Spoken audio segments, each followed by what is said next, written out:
Turning now to the news, and a second person in New York State has tested positive for the novel coronavirus, but how he got sick remains a mystery.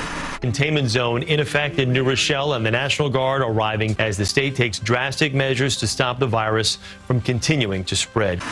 As things started heating up in the hospitals around us, we saw that our role was often going to be helping those hospitals move children out so that they could have more capacity. And we had to worry about how are we going to keep COVID-19 out of the building. We developed this COVID briefing leadership team. The idea was that we wanted to make sure that every single day, sometimes multiple times during the day, as things evolved, we had to make policy changes, we needed to make decisions. What do we do about protecting the staff? What do we do about protecting the kids? How we would manage any children that might have the illness, any staff that had the illness. We made sure that we screened every single person that came into the building, which included doing temperature checks. So we're going to have the schools remain closed for the rest of the year. When the governor made the decision to close the schools, that meant that our school district that's in the building had to close as well. And so with that, a lot of our outpatient services stopped. It meant that our children were now back in their homes.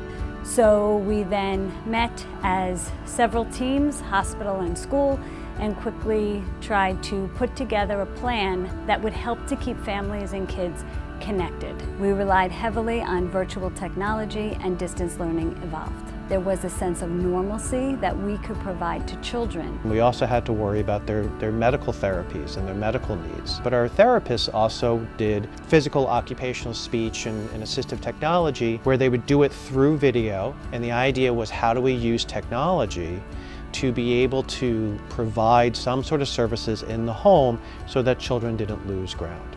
The other thing that was kind of neat about it was we see the children in our environment, but now is an opportunity to see the children in their own environment, in their home environment. You really got to know the kids better.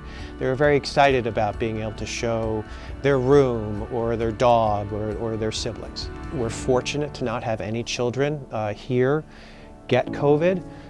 Which is a testament to the type of work that we did. Just like everybody else, we had our own losses. One of our physicians and one of our nurses both lost the fight to COVID-19, and certainly that was a big impact for all of us. One of the things that we tried to impart on the staff when all of this was going on is that we all have fear. Courage is not the absence of fear. It's being able to do what you need to do despite having fear. And I think for healthcare workers, we're no less prone to anxiety or fear than anybody else. The idea, though, is that we continue to show up.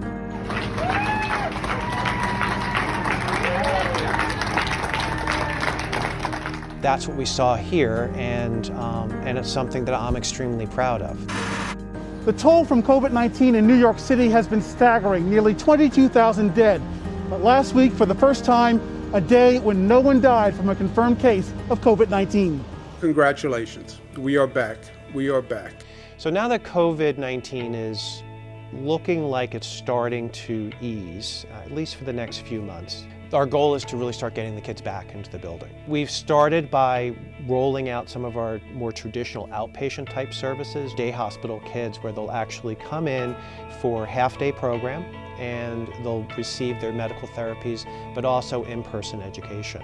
We've been able to identify a program that provides 2 sessions for students, so a split day, smaller class sizes, and smaller numbers of students who will be transported to the program. They can still receive their education and their therapies virtually. The greatest need of the community is to maintain that health and safety while their bodies heal. The reality is this may not be the last of pandemics in our time, and so the good news is we'll have experience in terms of how to manage that. What we did and continue to do is make this an island among a really complicated environment and advocate and make sure that we take care of the most complicated kids and with families who really had to deal with a lot of difficulties in their own homes, their own areas. Blythedale was that place that they knew that they could turn to, and that's what I think will always be.